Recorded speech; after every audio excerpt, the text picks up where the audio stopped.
तो good morning student. तो last lecture हम लोग डिस्कस कर रहे थे बेटा एटॉमिक मॉडल, जिसमें से डाल्टन्स हो चुका है, जे थॉम्सन हो चुका है। क्या डिस्कस कर रहे थे बेटा? रदरफोर्ड एटॉमिक मॉडल, यही डिस्कस कर रहे थे ना बच्चा लोग। तो रदरफोर्ड एटॉमिक मॉडल में उसका एक्सपेरिमेंट देख लेते बेटा। क्या था उसका एक्सपेरिमेंट? रदरफोर्ड एटॉमिक मॉडल का एक्सपेरिमेंट क्या हो रहा था बेटा? एक सोर्स लिया गया था, उस सोर्स से कौन से पार्टिकल का बम्बार्डिंग करवाया गया था बेटा? Alpha particle. अल्फा पार्टिकल का सोर्स लिया गया था, source of alpha particles.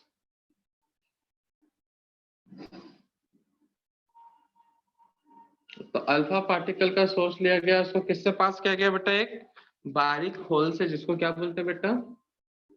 Slit. Slit. अच्छा, स्लिट का काम क्यों था? स्लिट का क्या काम था बेटा यहाँ पे? कोई सोचा कभी? वो अल्फा पार्टिकल डिस्ट्रैक्ट ना हो इसलिए शायद। और कोई बता सकता है?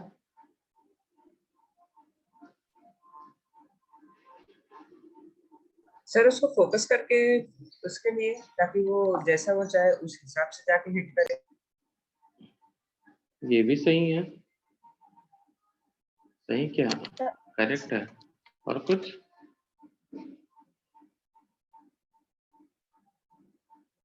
सर रेस ये जो पासेस होने के पहले स्कैटर्ड नहीं होना चाहिए इसलिए।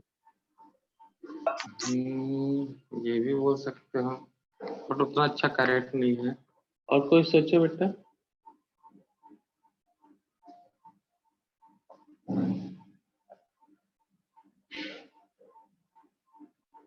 परफेक्ट कहाँ पे लगा है या क्या हुआ है उसके साथ, इसको जानने के लिए। देखो बेटा, सिंपल सा सर बीम लाइट पास करने की। ये भी हो सकता है, लेकिन ना पास तो ऐसे भी हो जाता है। सोचो, देखो यहाँ पे तुम लोग मान लो अल्फा पार्टिकल का सोर्स हो, और तुम्हारे सामने जो वॉल लगा हुआ है, जैसे एक बंदा है, देखो कितना काम आता है। ये बहुत सारा पत्थर लेके बैठा है, ठीक है ना, उसके हाथ में बहुत सारे अल्फा पार्टिकल है। पत्थर मतलब समझ लो ये अल्फा पार्टिकल है। यहाँ दीवार एक साथ पूरे पार्टिकल को फेंक के मारेगा, तो तुम बता सकते हो कौन सा पार्टिकल कहाँ पे टकराया है? सर इसके हाथ में बहुत सारे पार्टिकल है, उसको सबको फेंक के मार दिया, ठीक है ना। तो व्हाइट वॉल था और ये थोड़ा गंदे वाले पत्थर थे, तो सबका यहाँ पे एक स्पॉट बना होगा। तो तुम एक बार में देख के बता सकते हो कि कहाँ पे जाएगा? नहीं पता चलेगा ना। तो ये अल्फा पार्टिकल यहाँ सोर्स से तो बहुत सारे पार्टिकल्स निकलते हैं, सोर्स से पार्टिकल तो बहुत निकलेंगे बेटा, लेकिन स्लिट क्या करता है? एक बार में एक ही पार्टिकल को जाने तक का मतलब स्पेस होता है इसमें। तो इससे ये हो गया बेटा, एक बार में एक पार्टिकल गया तो एक पत्थर को उठा के मैं फेंक के मारेगा ये, तो तुम कहीं भी पड़ेगा तो जहां स्पॉट बनेगा तुमको पता चल जाएगा ना जी। चलेगा कि नहीं? और टारगेट भी वैसे ही, मतलब एक पर्टिकुलर टारगेट जगह पे ही थ्रो करने के लिए, ठीक है ना, स्लिट का यूज कर सकते हैं। तो अब देखो यहाँ पे क्या था ऑब्जर्वेशन में, जब अल्फा पार्टिकल्स गोल्ड के फॉइल से टकराया, अल्फा पार्टिकल किससे टकराया बेटा? गोल्ड के फॉइल से। तब क्या हुआ बेटा? कुछ अल्फा पार्टिकल सीधा चल गए, कुछ अल्फा पार्टिकल थीटा डिग्री से डेविएट हो गए। मतलब डेविएट हो गया मतलब क्या हो गया बच्चा लोग? मुड़ गए। अब हाँ बेटा बोलो। सर एक बार देखेंगे, चेक कीजिए ना। चेक कर लिया बेटा। और most of the alpha particle जिस डायरेक्शन में आए थे उसी डायरेक्शन में रिटर्न हो गए, ठीक है ना। इस तरह से 3 ऑब्जर्वेशन मिला था बेटा, ठीक है ना। तो ऑब्जर्वेशन और रिजल्ट अलग अलग नहीं बता रहा हूँ, एक साथ करवा देता हूँ, ऑब्जर्वेशन है रिजल्ट। तो डायग्राम नोट कर लिया था बच्चा लोग? बेटा डायग्राम नोट कर लिए थे? Yes sir. हाँ बेटा। Sir can you please check waiting room 1? देख तो लिया है बच्चा।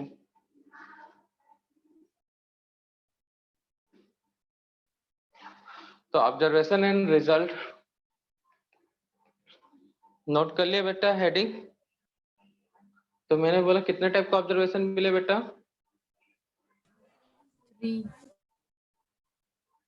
3। कौन कौन से थे बेटा? सर उन्होंने ऑब्जर्व किया था कि जो एटम्स होते हैं हाँ। उसमें केवल इलेक्ट्रॉन्स ही नहीं होते, उनके बीच में एक न्यूक्लियस भी होता है, जिनके कारण अल्फा पार्टिकल्स तो स्कैटर हो रहे हैं या तो वापस आ रहे हैं। बस इतना ही ऑब्जर्व किया था और कुछ नहीं बच्चा। और उस एटम के अंदर कुछ एम्प्टी स्पेस भी है जिससे अल्फा पार्टिकल पास हो रहे हैं।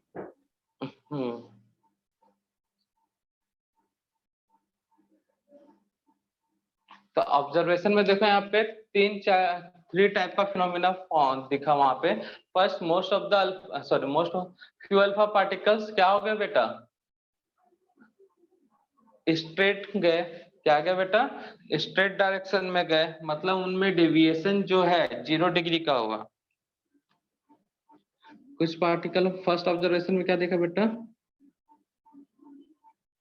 A few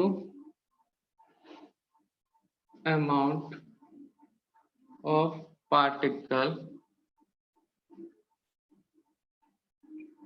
goes to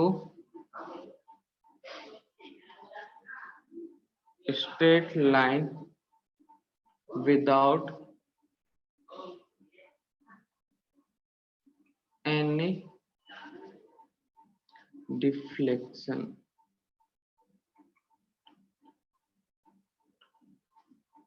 second क्या था ऑब्जर्वेशन बेटा? Few particle deviated by or deflected by theta degree. A few amount of particles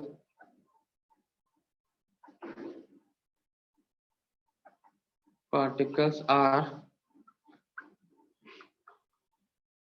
deflected by theta degree by very small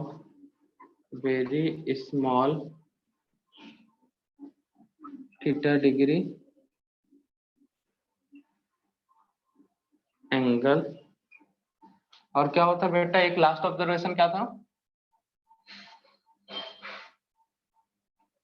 last observation क्या था बेटा? Most of the alpha particle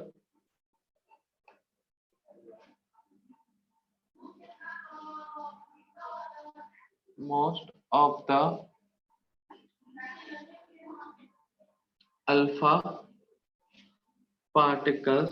of the alpha particles are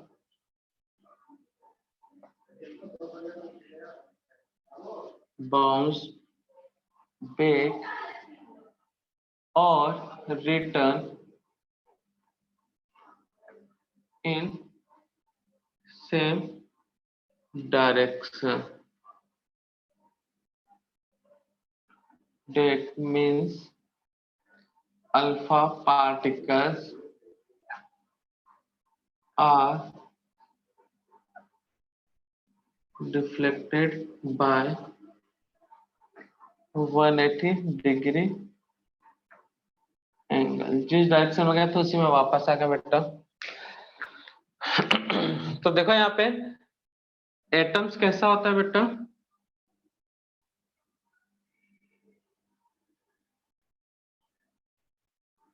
इन्होंने कैसा conclusion निकाला बेटा? Date में structure of atom.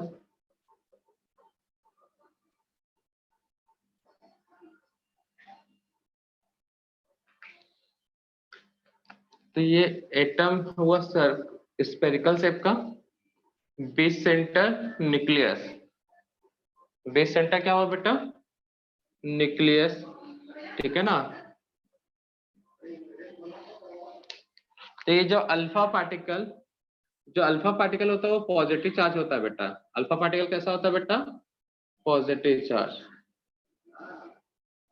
तो मुझे ये बताओ, मैग्नेट का सेम पोल आपस में जब टकराएगा तो क्या होगा बेटा? पास आएगा कि दूर भागेगा? रिपेल रिपेल करेंगे। तो देखो अल्फा पार्टिकल पॉजिटिव चार्ज था, न्यूक्लियस में भी पता चल गया था प्रोटॉन होता है। तो पार्टिकल क्या होंगे बेटा, जहां गए टकराए, सेम चार्ज, दोनों का अल्फा पार्टिकल है, दोनों का चार्ज सेम है, तो क्या होगा बेटा, एक दूसरे को रिपल कर देंगे। तो गया था जिस डायरेक्शन में, उसी डायरेक्शन में रिटर्न भी हो गया। क्लियर है? कुछ अल्फा पार्टिकल बेटा होलो स्पेस के कारण क्या हो गया, सीधा निकल गए विदाउट डेविएशन डिफ्लेक्शन, मतलब बिना मुड़े हुए। अब कुछ अल्फा पार्टिकल सीधा चले जा रहे थे, कुछ देर के बाद क्या हो गया, कुछ एंगल से डेविएट हो गए या डिफ्लेक्टेड हो गए। क्यों? क्योंकि अल्फा पार्टिकल कैसे होते हैं बेटा, अल्फा पार्टिकल्स कैसे होते हैं बेटा, पॉजिटिव चार्ज। पॉजिटिव चार्ज थे, ठीक है ना, अल्फा चार्ज थे क्या, पॉजिटिव चार्ज होते हैं अल्फा पार्टिकल।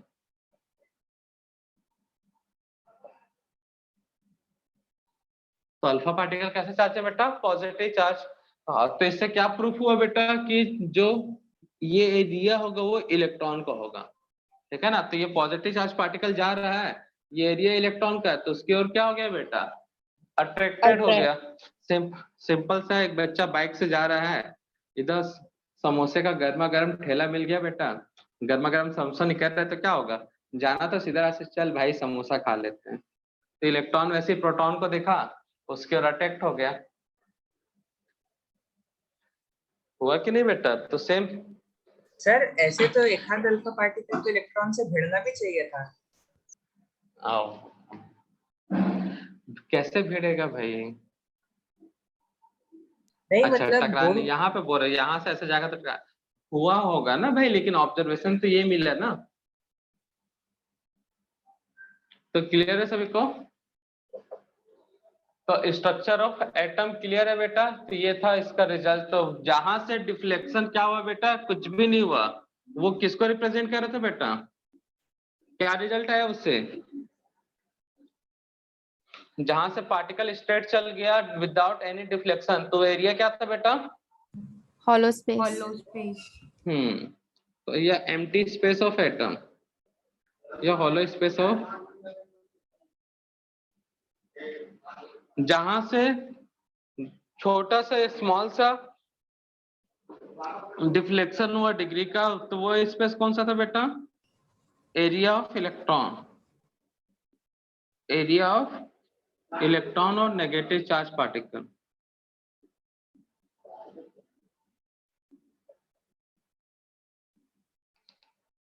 उसके बाद बेटा जहां पे डिफ्लेक्शन क्या था बेटा,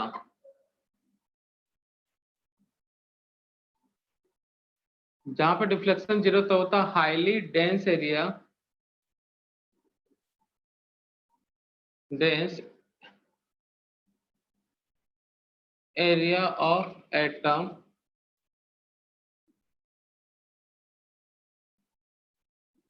that is called nucleus। समझ में आया बेटा। तो मॉडर्न कॉन्सेप्ट एटम का कुछ ऐसा ही है कि नहीं है, स्टार्टिंग में बता दिया था, बताया थे ना बेटा। तो ये था एक्सपेरिमेंट, इससे ऑब्जर्वेशन, और उस ऑब्जर्वेशन का रिजल्ट ये। क्लियर है बच्चा लोग? Yes तो sir. छाप लो, याद कर लेना बेटा।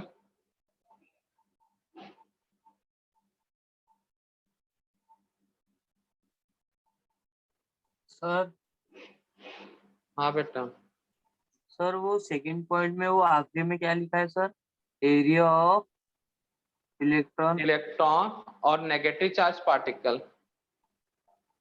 Okay sir.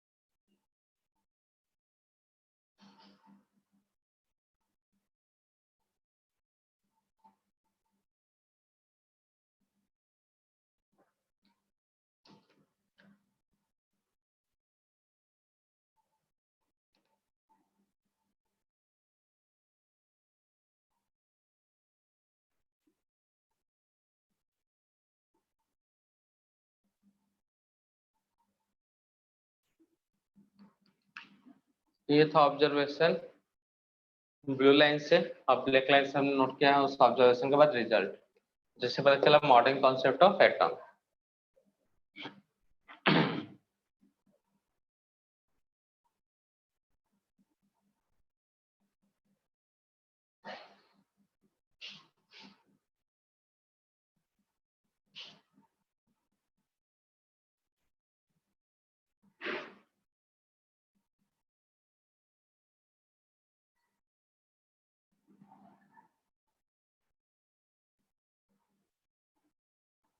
अच्छा बेटा, कल हमने मजाक में कहा था कि गोल्ड जो है वो बड़े शौकीन आदमी थे, रईस आदमी थे, इसने गोल्ड यूज किया है, ठीक है ना। उसके पीछे का भी रीजन रहता है, लेकिन अभी कोई बताएगा नहीं, ठीक है ना। एक तो मुझे ये पहले बताओ, नेचर अभी तक अर्थ पे जितने भी नॉन एलिमेंट्स हैं उनमें सबसे सॉफ्ट मेटल कौन सा है, या फिर एलिमेंट कौन सा है सबसे सॉफ्ट? सोडियम। उससे भी सॉफ्ट है बेटा, गोल्ड। गोल्ड। गोल्ड है। गोल्ड सिल्वर ये सॉफ्ट में आते हैं, ठीक है ना बेटा। सर गोल्ड को इतना फ्लैट किया जा सकता है जितना उनको अपने एक्सपेरिमेंट के लिए चाहिए था। हाँ ये भी है, सिल्वर को भी कर सकते हैं, लेकिन उसके कंपैरिजन में गोल्ड ज्यादा है। एक और होता है गैलियम, ठीक है ना, लेकिन उसमें दिक्कत क्या, वो मेल्ट हो जाता है रूम टेम्परेचर पे, तो इसलिए उसको यूज नहीं कर सकते थे। तो जो सॉलिड भी रहे, ठीक है ना, जो सॉफ्ट मेटल्स में आते हैं वो आता है गोल्ड सिल्वर, ठीक है, और सर गैलियम भी क्रोमियम आता को है, यूज लेकिन क्यों नहीं गैलियम किया ऐसा, गया? तो गैलियम मेल्ट हो जाता है ना जी रूम टेम्परेचर पे। अब क्या गैलियम नहीं उसको सर, ले जाके एकदम, क्रोमियम। क्या क्रोमियम। बेटा, वो उतना ज्यादा सॉफ्ट नहीं होता जितना ज्यादा गोल्ड होता है, तो इसलिए उसको पतला करके ठोक पीट के एकदम बना सकते हैं पतला। और तुमको मालूम होगा, जब पुराने एशियंट खेल देखते होगे, जब वहां पे गोल्ड मिलता था तो लोग गोल्ड को दांतों से दबा के दबाते थे। तो ये एक फैशन है, ट्रेंड है, या फिर इसके पीछे कुछ लॉजिक है? सर कुछ लॉजिक होगा जो मुझे लॉजिक है पता सर। नहीं। पहले ना सर वो धांधली दबता बहुत था होता तो था पता बेटा। चलता था कि वो गोल्ड है कि नहीं है। हाँ, पहले लोगों को ना विश्वास नहीं होता था हमको गोल्ड मिल रहा है, तो प्योर गोल्ड इतना, मतलब प्योर जो गोल्ड होगा ना, इतना सॉफ्ट होगा कि अगर तुम दांतों से दबाओगे तो उस पर तुम्हारे दांतों का प्रिंट बन जाएगा। तो उससे पता चलता था गोल्ड रियल है कि नहीं है, ठीक है ना। तो अगर आप ज्वेलरी लेने जाओ गोल्ड का, तो दबा के देख लेना दांतों से, सर ये तो नकली गोल्ड दी हो, देखो दांतों से दब नहीं रहा है। दुकान निकल पहली फुर्सत से बाहर, ऐसे बोलेगा।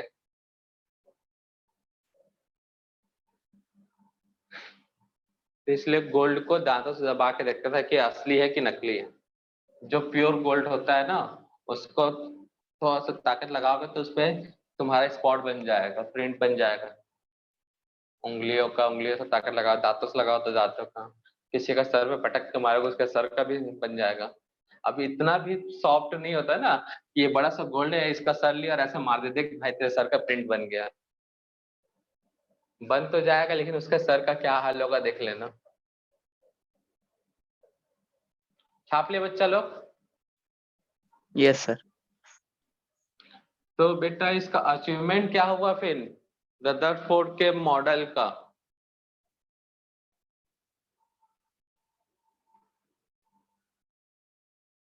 न्यूट्रॉन। क्या बच्चा? Neutron sir. हाँ, discovery of neutron.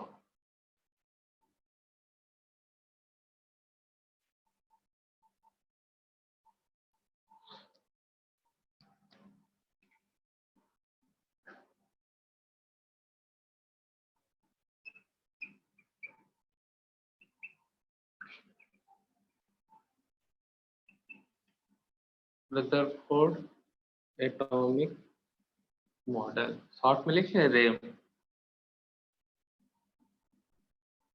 Rutherford atomic model क्या था बेटा इसका अचीवमेंट? Discovery of nucleus. हाँ, डिस्कवरी ऑफ न्यूक्लियस। कल को कोई पूछा डिस्कवरी न्यूक्लियस का किसने किया था बेटा, किसने किया था? रदरफोर्ड। तो रदरफोर्ड, तो याद रखना बेटा। अब लिमिटेशन, देखो सब चीज तो सही बताया उन्होंने, लेकिन फेल कहाँ हो गया बेटा? स्टेबिलिटी और एटम को एक्सप्लेन करने में। सर लिमिटेशन हो गया बोलो, है। डिमेरिट्स बोलो। क्या सर आपका वीडियो पॉज हो गया है। वीडियो हो पॉज गया। हो गया सब? अभी हो गया सर अभी भी? वापस। अभी ठीक है सर। ओ बीच बीच में हो जाता है कभी कभी।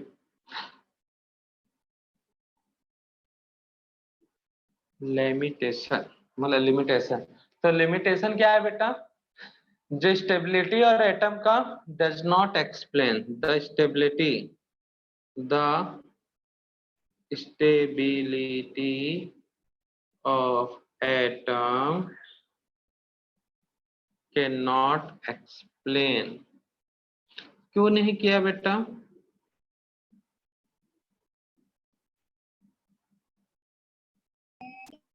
सर क्योंकि उनका मेन तो वो ये ढूंढ रहे थे ना कि एटम्स में आखिर मेन मास कहाँ से आता है। वो सब तो नहीं है बेटा। कल एक बच्चे ने इसका आंसर दे दिया था क्लास में, उसको पता था कि मैं रदरफोर्ड पढ़ाने वाला हूँ। वो बच्चा बोल रहा था sir positive charge electron, negative charge electron है, प्रोटॉन पॉजिटिव चार्ज है, तो नेगेटिव वाला अपने और प्रोटॉन को खींचेगा, ऐसा कुछ बोल रहा था कोई बच्चा। कौन था वो स्टूडेंट?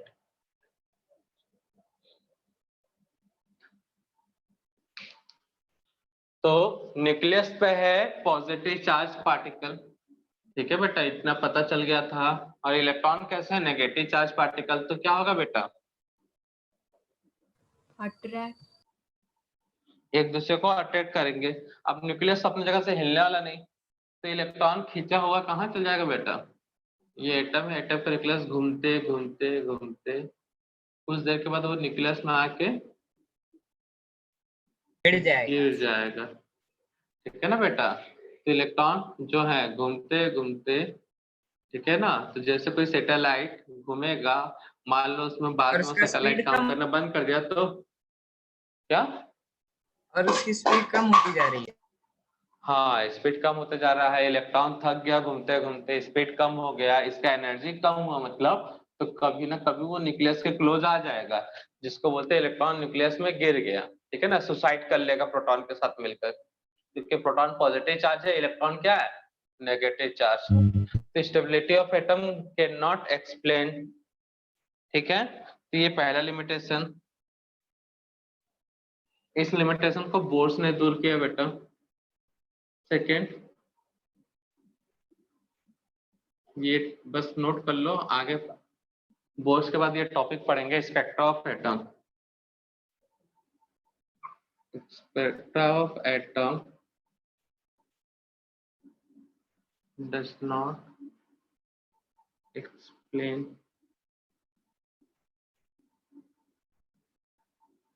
तो बस नोट कर लो, ठीक है? सर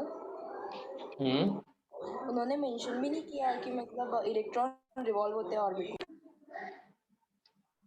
नहीं ऐसा कुछ उन्होंने नहीं बोला था, ठीक है ना? बस इलेक्ट्रॉन्स के न्यूक्लियस के अराउंड चलते रहते हैं, बस घूमते के अराउंड होते हैं, ये सब बोर्स ने बताया।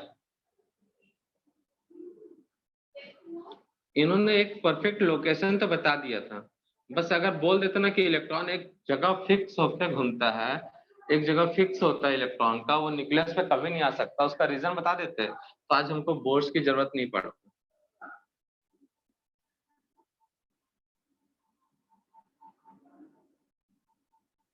और तुम लोग का एक थ्योरी कम हो जाता।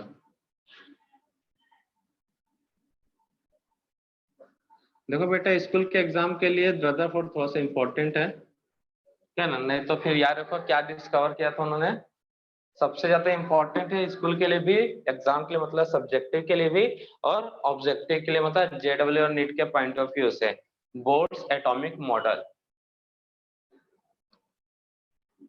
उसको रैंक, इसको बीएम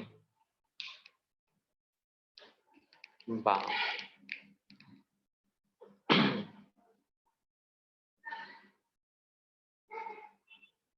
तो स्टार्ट करें बोर्ड्स एटॉमिक मॉडल के बारे में। Yes sir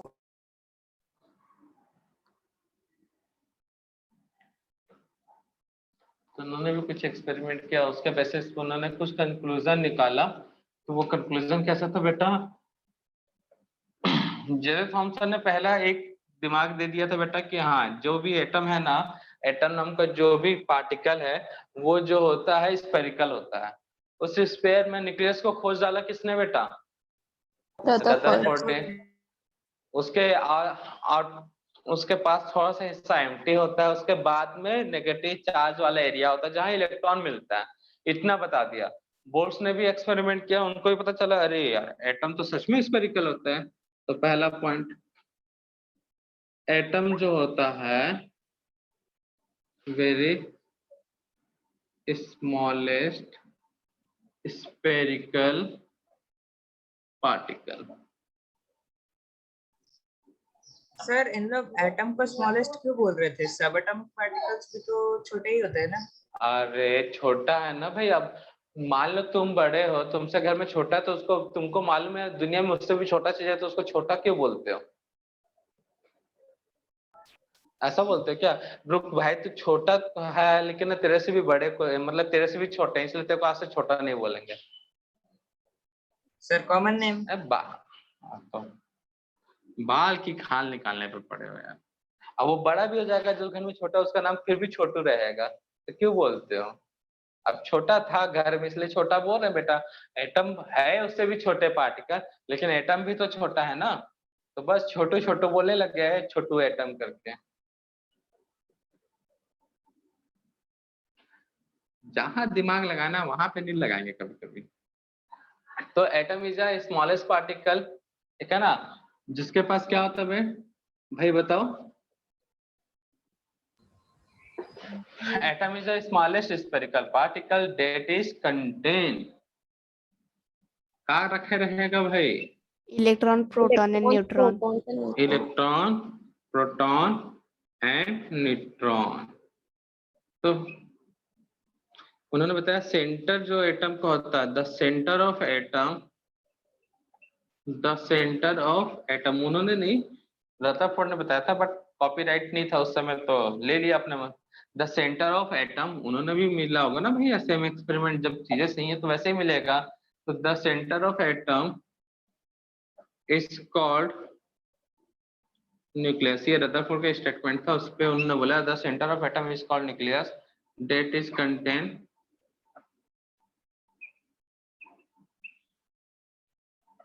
positive charge particle, positive charge and zero charge particle,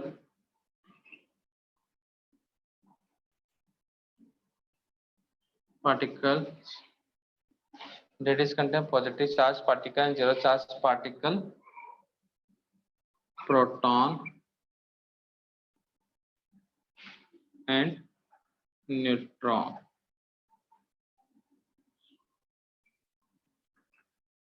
respectively। ठीक है बच्चा लोग। अब जो नेगेटिव चार्ज पार्टिकल है वो कहाँ है बेटा?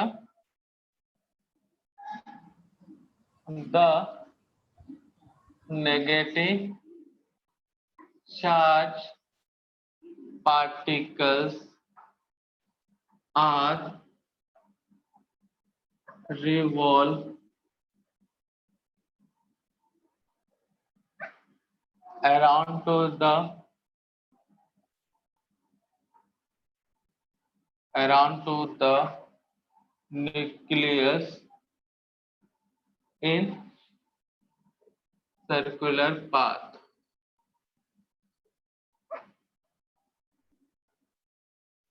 That is called orbit or cell। So the negative charge particle are revolve around to the nucleus in circular path, that is called orbit or cell। जिसको हम क्या बोलते हैं बेटा? रिप्रेजेंट करते हैं, अच्छा लिख के लेते हैं। It is represented by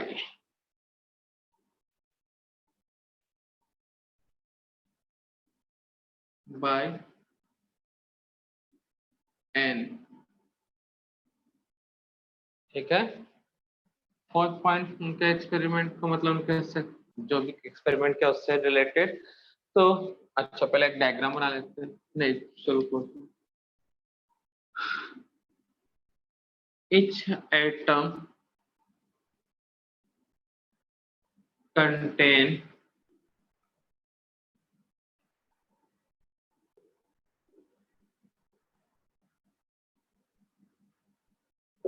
infinite number of orbit or shell.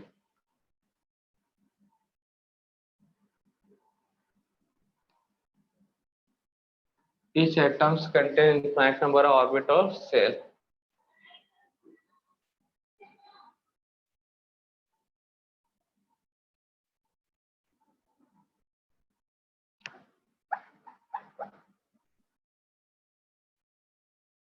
जिसको बचपन में तुम लोग क्या बोलते थे, KLMN, तो इस तरह से बताने में बड़ा दिक्कत होने लग गया बेटा। तो अब उन्होंने क्या बोल दिया उसको, अब N1, सेकेंड है तो N2 ऐसे कर सकते हो, N3, N4 और लास्ट में क्या होगा, infinite.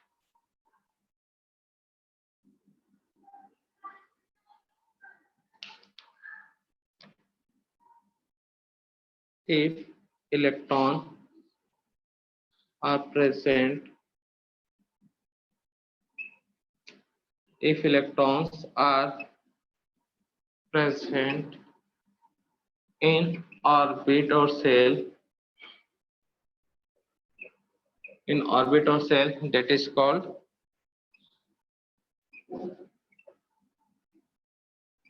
real orbit or shell. If electrons are not present, then orbit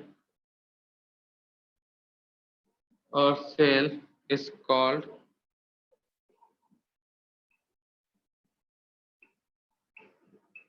imaginary orbit और सेल। ठीक है ना, जहां तक इलेक्ट्रॉन है वो रियल में आएगा, बाद वाला इमेजिनेशन पे रहता है। ठीक है ना, इमेजिनरी मतलब वहां पे जा सकता है इलेक्ट्रॉन ऐसा करके। नेक्स्ट पॉइंट है बेटा, हर एक ऑर्बिट का जो डिस्टेंस है न्यूक्लियस से फिक्स रहता है। तो उन्होंने बोला the distance between orbit and nucleus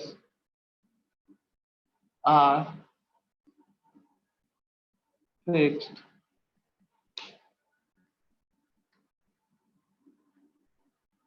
तो एटम के सेंटर न्यूक्लियस से हर एक ऑर्बिट का डिस्टेंस क्या होता है, फिक्स होता है। तो मुझे बताओ बेटा, ये सर्कल है, सर्कल का सेंटर स्फीयर है, स्फीयर का सेंटर और इससे के लास्ट जो चारों जो सर्कुलर राउंडेड एरिया है मतलब पेरिफेरम है या सरकमफ्रेंस है, उसको हम लोग क्या बोलेंगे बेटा, centre of circle, distance between centre of circle to circumference, क्या बोलेंगे उसे, रेडियस। रेडियस। तो ये ऑर्बिट का हर एक ऑर्बिट का अपना रेडियस होता है बेटा। तो ये फर्स्ट ऑर्बिट है तो इसका रेडियस r1, सेकेंड है तो r2, इस तरह से क्या होगा बेटा r3। ठीक है ना, जल्दी से नोट करो, रेडियस का फॉर्मूला नोट करना है, ड्रॉप करने वाला हूं मैं। न्यूक्लियस से जो डिस्टेंस है कहां तक, ऑर्बिट तक, वो डिस्टेंस क्या आपका फिक्स होता है। तो एक कॉमन फॉर्मूला बनता है सभी के लिए और इस फॉर्मूले से क्वेश्चन होते हैं, जैसे रेडियस फर्स्ट का, सेकंड का, थर्ड का, तो इसलिए क्या होता है सीधा n, ये होता है n square upon h square. बताएंगे इसमें कौन कौन से वैल्यू क्या क्या है को रिप्रेजेंट करते हैं। 4 pi M R square upon Z, sorry upon Z बोलता है, इनटू जेड। ठीक है, तो यहाँ पे देखो where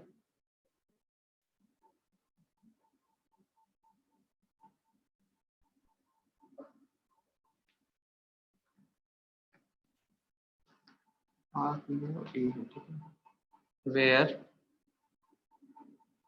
N H M Z A, N है नंबर ऑफ ऑर्बिट, एच क्या है बेटा, Planck's constant,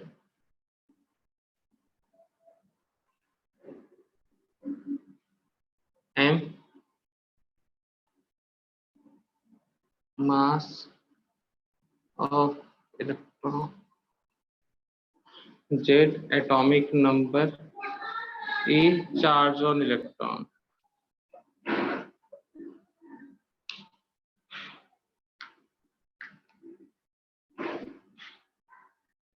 -31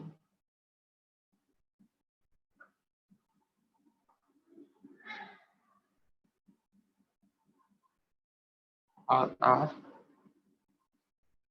radius of nth orbit। तो रखो, नोट करो जल्दी से।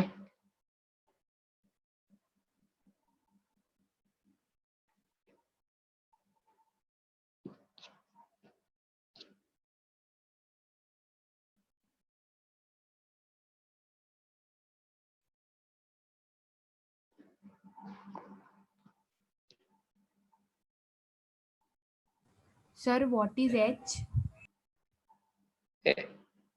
H Planck's constant,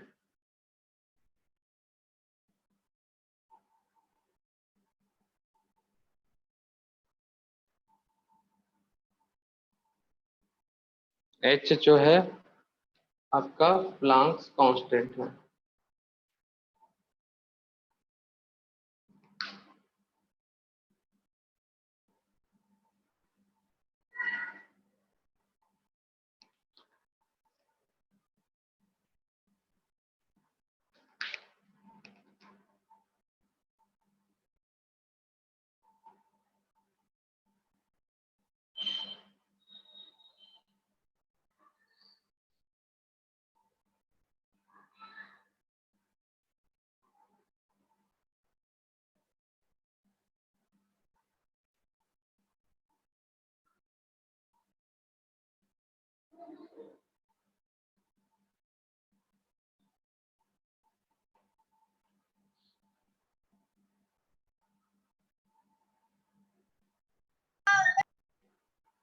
note down कर ले बेटा।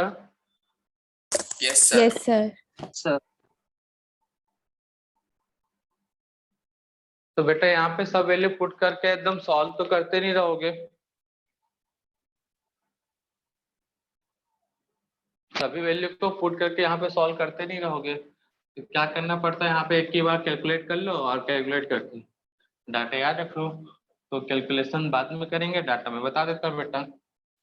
ये सब वैल्यू है, पुट कर देना बेटा। तो यहाँ पे जो आर का वैल्यू आएगा, चलो यहीं पे नोट कर लेते हैं दूसरे जगह पे, 0.528 भी होता है, 9 भी लिख सकते हो, 9 लिख लो, 5 to 9 मैक्सिमम बुक में यही मिलेगा, N square upon Z.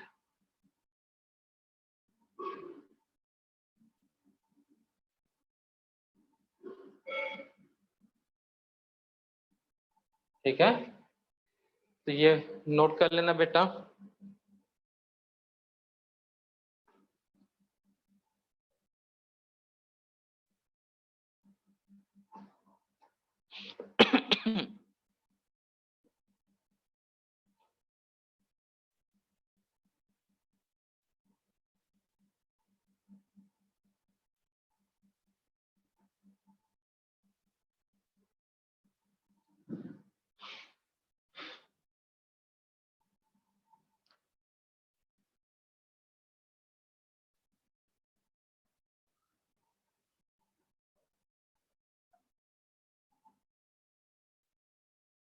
The energy of, अब जो ऑर्बिट इस पे जो इलेक्ट्रॉन होंगे उनका अपना, हर एक ऑर्बिट का इलेक्ट्रॉन का अपना एक अलग एनर्जी होता है, तो वही देख रहे हैं, the energy of electron which is the energy of electrons at each orbit or cell are fixed। ठीक है ना, हर एक ऑर्बिट का एनर्जी फिक्स होता है बेटा।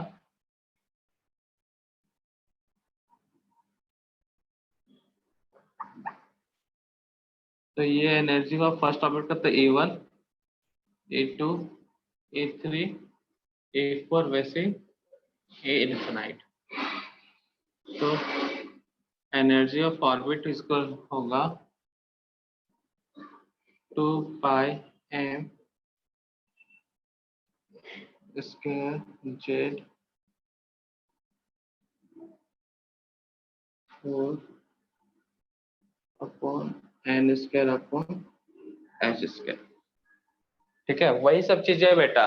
m mass of electron, a charge on electron, h Planck constant, z atomic number. ठीक है,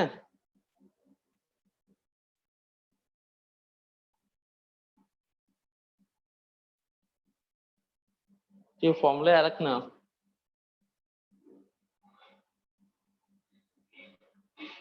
तो इन सबको वैल्यू को सॉल्व करने पे आएगा, अलग अलग यूनिट में अलग अलग वैल्यू आएगा बेटा। यूनिट रखोगे तो चार्ज का, चार्ज ऑन इलेक्ट्रॉन का यूनिट, प्लैंक कांस्टेंट का यूनिट। तो यहाँ पे आता है जो ज्यादा फॉर्मूला यूज होता है वो बता रहा हूँ मैं। एक आएगा 13.6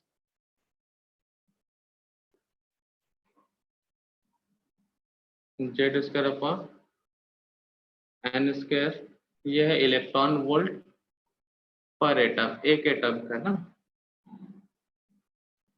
उसके बाद 13-12 निकल 2.17 217 10 की पावर में 18 मतलब 17-18। 2.17 इंटू 10 टू द पावर -18, ये भी पर एटम के लिए Z square upon N square joule पर एटम, एक एटम के लिए है।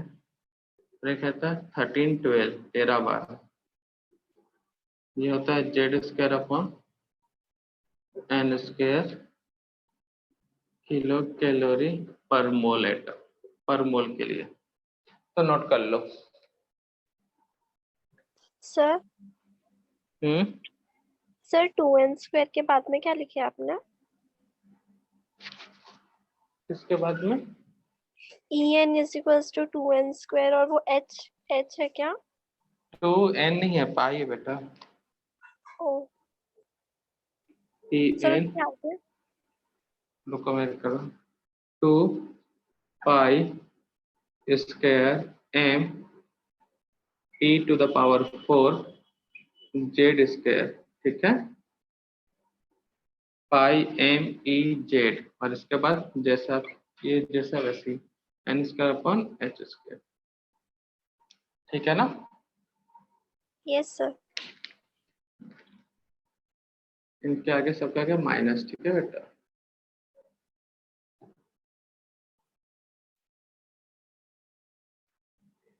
माइनस से नहीं बताता पर्टिकुलर इलेक्ट्रॉन पे इतना एनर्जी खर्च होगा बेटा, जो एक इलेक्ट्रॉन रहेगा।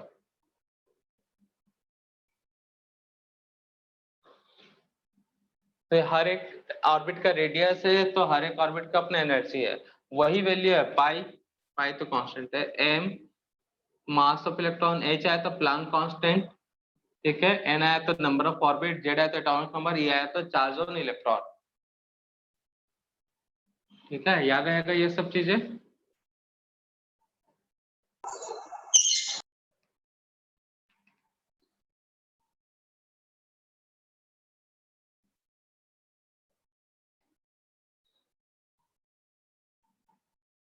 एक दो पोस्टुलेट बच जाएगा, उसको नेक्स्ट लेक्चर में देख लेंगे हम लोग, डिस्कस कर लेते हैं थोड़ा सा। मुझे ये बताओ बच्चा लोग, फॉर्मूले कल तक याद करने चाहिए बेटा। तो हमको ये बताओ बेटा, तुम मान लो तुमको कहीं पे अपने जगह पे जहाँ पे रह रहे हो, पढ़ लिख लिए हो, कुछ सालों के बाद तुमको वहां पे 30 से 40,000 का, मतलब 30,000 का जॉब ऑफर हुआ है, ठीक है ना बेटा। तुम घर के पास हो, तुम्हारे घर के पास कितना जॉब ऑफर हो रहा है बेटा? पर मंथ दिया जा रहा है 30,000। अब कुछ दिनों के बाद काम करते रहे, अचानक से तुमको पता चला, अरे वहां पे किसी कंपनी से तुमको कॉल आया या फ्रेंड से, कैसे भी जिन्होंने तुमने अप्लाई किया होगा, वहां पे तुमको मिला है 60,000। तब क्या करोगे बेटा? घर के जहाँ पे जगह पे तुमको 30,000 मिला था, वहां से क्या करोगे? जम करके कहाँ चल जाओगे? 60,000। ठीक है ना, दूसरे एरिया में। तो वैसे यहाँ पे इलेक्ट्रॉन है, ये लो एनर्जी है। इलेक्ट्रॉन को जैसी एनर्जी मिलेगा तो क्या करेगा? लो एनर्जी से कहाँ चल जाएगा बेटा? हाई एनर्जी पे। अब वो डिपेंड करेगा कितना ज्यादा पेमेंट मिल रहा है। 60,000 तुमको घर के बाहर मिल रहा है, ठीक है ना, थोड़ा सा दूर एरिया में, और कोई दूर एरिया में तुमको 1 लाख का पैकेज मिला पर मंथ का, तो तुम थोड़ा सा और दूर चल जाओगे, ठीक है ना बेटा। और ज्यादा अच्छा पैकेज मिल रहा है इंडिया के बाहर, तो इंडिया के बाहर चल जाओगे। होता है कि नहीं होता बेटा? यस तो सर। सेम ऐसे इलेक्ट्रॉन को ज्यादा एनर्जी मिला तो लो एनर्जी से कहाँ चल जाएगा बेटा? हाई एनर्जी में। वही सब नोट आया था। क्लियर है? इलेक्ट्रॉन एनर्जी को गेन करके या कहीं से एनर्जी सोर्स से एनर्जी मिलता है तो इलेक्ट्रॉन लो एनर्जी से कहाँ चल जाता है बेटा? हाई एनर्जी पर। क्लियर है? Yes sir. अब मान लो, ठीक है ना, जहां गए बाहर बहुत पैसा मिल रहा था, अचानक से क्या हुआ बेटा? वहां पे पैसा मिलना बंद हो गया, ठीक है ना। और तुमको जहाँ पे घर के पास वहां 30 मिल ही रहा है, तो तुम क्या करोगे? उस जॉब को छोड़ के वापस रिटर्न आ जाओगे। Yes sir. तो वही मतलब तुमसे तुम्हारा पैसा छीन लिया गया, मतलब एनर्जी छीन लिया गया। तो इलेक्ट्रॉन जो हाई एनर्जी लेवल पे था उससे उसका एनर्जी ले लिया गया, तो इलेक्ट्रॉन क्या करेगा बेटा? घर लौट के बुद्धू घर को आए वाला हिसाब, इलेक्ट्रॉन वापस रिटर्न हो जाएगा, ठीक है ना। होगा कि नहीं होगा बेटा? तो इलेक्ट्रॉन एनर्जी गेन करके लो से हाई में जा सकता है, तो एनर्जी को रिलीज करके, मतलब एनर्जी को एमिट करके बाहर फेंक के हाई से कहाँ आ सकता है बेटा? लो पर। तो ये 2 पॉइंट और कल नोट करवाएंगे, खुद से नोट कर सकते हो ऐसे। क्लियर है बच्चा लोग? Yes sir. Yes sir. तो आज की सेवा करते हैं समाप्त। तो नेक्स्ट पॉइंट यही था कि इलेक्ट्रॉन लो एनर्जी से हाई एनर्जी में कब जाएगा? जब एनर्जी एब्सॉर्ब करेगा। और हाई से लो में कब आएगा? जब एनर्जी रिलीज करेगा, ठीक है ना बेटा। Yes sir. कल हम नोट करवा देंगे। तो आज की सेवा करते हैं समाप्त बच्चा लोग। बाय सभी को। Bye sir, have a nice day. Thank you sir. Bye बेटा। Bye sir. वेलकम बेटा।